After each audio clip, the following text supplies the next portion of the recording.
How to restore home screen layout on Samsung Galaxy S26 Ultra. So let's start the video. First of all, go to app library. Now here, so click on settings app. Now in setting, scroll down and click on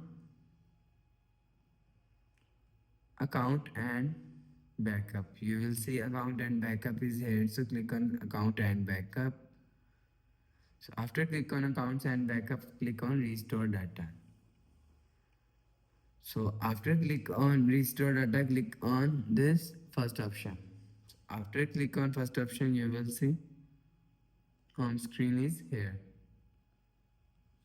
So after click on home screen and click on restore. So after click on restore, click on yes.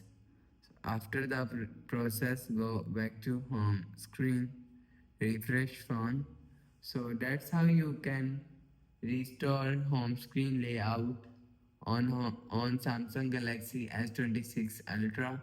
So if you like the video, please subscribe. Thanks for watching.